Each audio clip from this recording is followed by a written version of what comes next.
Halo semua, balik lagi di channel Toraokun. Sebelum pembahasannya dimulai, silahkan klik tombol subscribe dan aktifkan lonceng notifikasinya supaya kalian gak ketinggalan info dan teori terbaru seputar One Piece.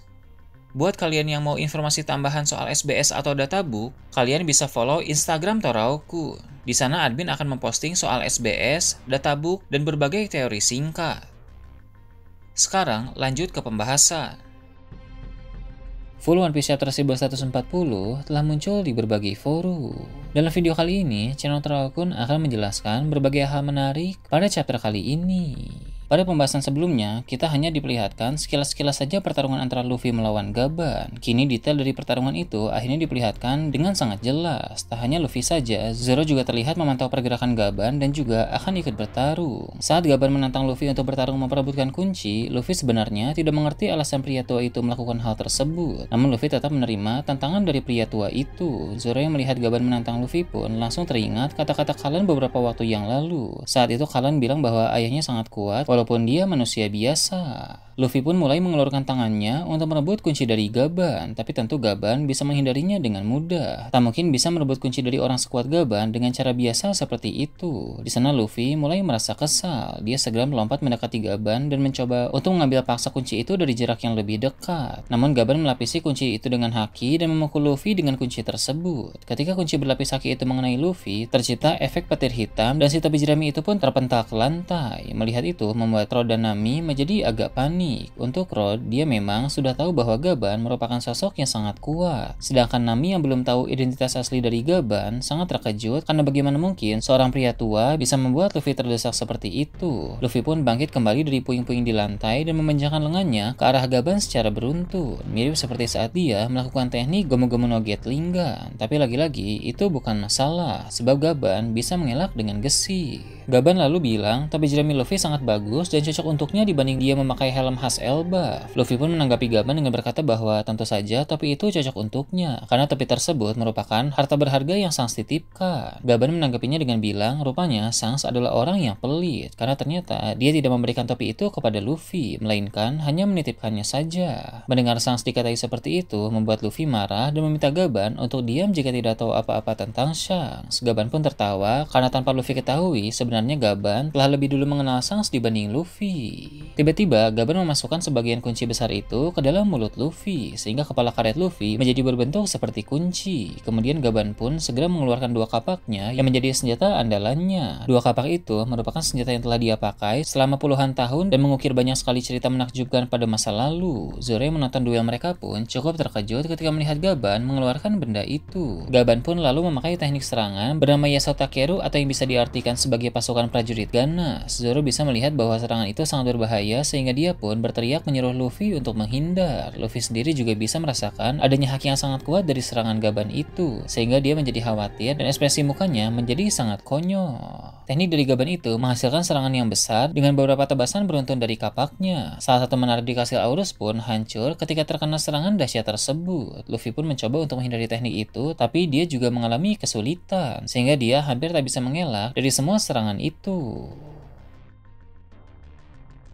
Untung saja Zoro tidak tinggal diam. Sang pendekar pedang bajak laut topi jerami itu segera ikut campur dalam pertarungan dengan menangkis sebagian dari serangan Gaban memakai ketiga pedangnya. Dalam hati, Gaban pun berkata bahwa Luffy memiliki kru yang sangat bagus. Kini Luffy telah memahami bahwa dia harus mengerahkan seluruh kekuatannya jika ingin melawan Gaban. Maka Luffy langsung berubah ke dalam mode Gear 5. Dia tahu hanya dalam mode itulah dia akan bisa menghadapi pria tua tersebut. Seperti biasa, dalam mode Gear 5, pakaian serta atribut Luffy menjadi berwarna putih. Sementara itu, Zoro juga mengaliri haki pada ketiga pedangnya, sehingga muncul efek petir hitam. Sang Yonko dan kru pertamanya itu pun siap bertarung bersama melawan sosok kuat di hadapan mereka. Melihat perubahan Luffy membuat Gaban berkata dalam hati bahwa ternyata itulah bentuk wujud putih Nika. Tanpa berlama-lama, Luffy dan Zoro pun melancarkan serangan secara bersama-sama ke arah Gaban. Namun Gaban tiba-tiba menyerah dan memberikan kunci tersebut secara sukarela kepada mereka. Luffy dan Zoro pun malah menabrak batu karena Gaban yang tiba-tiba berhenti bertarung. Jadi tidak ada yang menang dan tidak ada yang kalah dalam pertarungan perebutan kunci ini. Dari awal, Gaban memang tidak berniat untuk bertarung habis-habisan. Meski begitu, kita bisa melihat sedikit kemampuan Gaban yang masih hebat walau di masa tuanya. Rod pun ingin memberitahukan Luffy dan Zoro identitas asli dari Chopper Gaban. Namun Gaban menghentikan Rod yang akan bicara. Gaban lalu mengambil kembali jubah dan topi kasanya untuk pergi dari sana. Gaban bilang pada Rod agar tidak terburu-buru. Jadi Gaban belum mau mengungkapkan identitas aslinya kepada Luffy dan Zoro. Dia juga berkata kepada Luffy dan Zoro, jika nanti Elbaf masih aman dan mereka datang kembali, temuilah dia lagi. Ini pertanda bahwa memang Chopper Gaban akan melatih Luffy. Bahkan bukan hanya Luffy saja, tapi Zoro juga akan dilatih. Jadi, jika saat time skip dulu guru mereka berbeda karena Luffy dilatih Rayleigh dan Zoro dilatih Mihawk, kini mereka akan memiliki guru yang sama, yaitu Chopper Gaban. Sangat menarik untuk melihat metode latihan mereka seperti apa.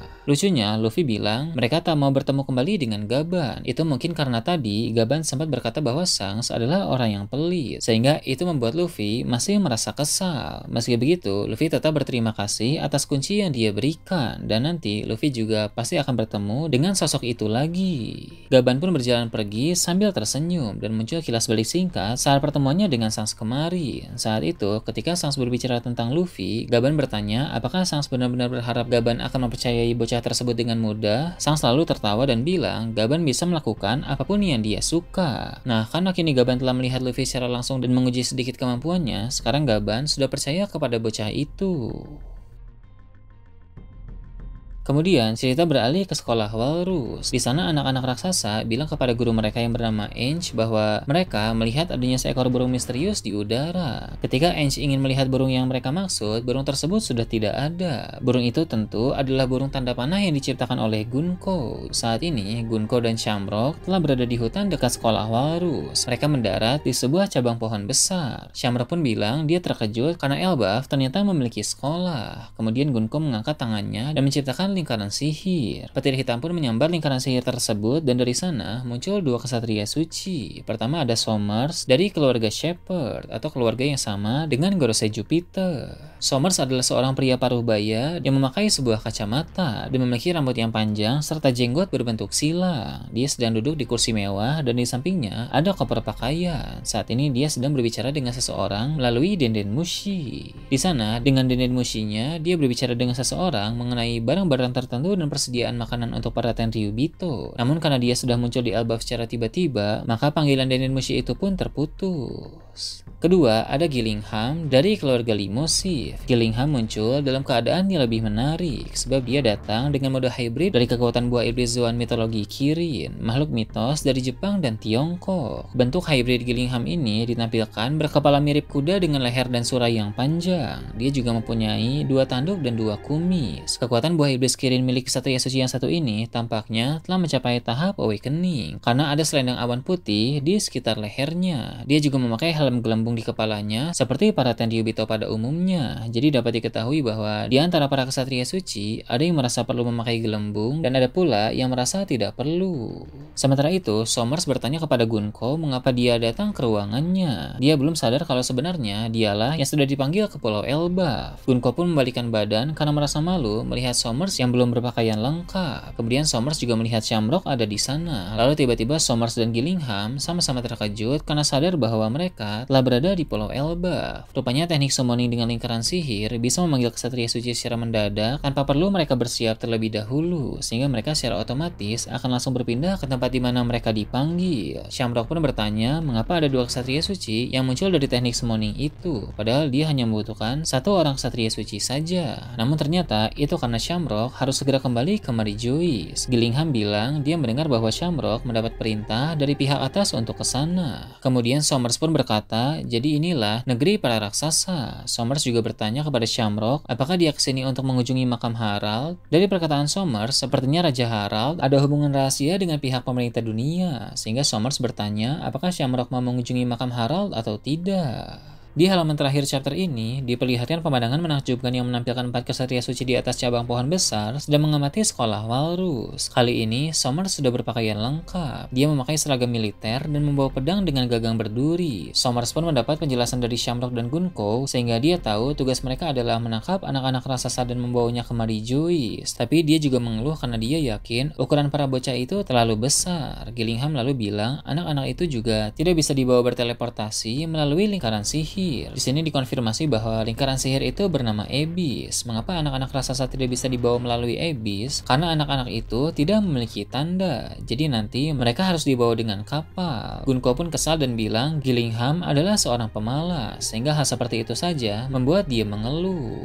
Pada bagian akhir chapter, Shamrock tersenyum jahat dan bilang kepada mereka, dengan kekuatan kalian, mengapa tidak mengadakan permainan di Pulau Elbaf? Permainan yang dimaksud di sini adalah permainan berburu seperti saat di Guard Valley dulu. Jadi penculikan para anak-anak raksasa ini bukan hanya sekedar menculik saja, tapi juga dengan cara berburu, yang mana perburuan tersebut akan melibatkan banyak raksasa dewasa juga dan akan banyak korban yang berjatuhan. Kegiatan berburu memang adalah hobi dari para Tenryubito, khususnya hobi para ksatria suci. Yang akan melakukan perburuan di Elbaf hanya 3 ksatria suci saja, sedangkan Shamrock akan kembali ke Mary Joyce untuk menjalankan misi lain. Misi itu sepertinya berkaitan dengan pasukan revolusi, karena baru-baru ini pihak One Piece menerbitkan poster ofisial yang memperlihatkan Dragon dan kawan-kawan sedang bergerak pergi ke suatu tempat. Pihak pemerintah dunia yang akan terlibat dalam pertempuran ini, 2 di antaranya adalah Garling dan Shamrock, sedangkan yang lainnya masih belum diketahui. Ini pasti akan menjadi pertarungan yang besar karena melibatkan banyak orang-orang kuat. Nah itu tadi berbagai hal menarik pada chapter 1140. Gimana menurut kalian? Silahkan tulis di kolom komentar di bawah. Oke, segitu aja untuk pembahasan kali ini. Jangan lupa like, share, dan subscribe untuk video menarik selanjutnya. Gue Toraokun, Shambles.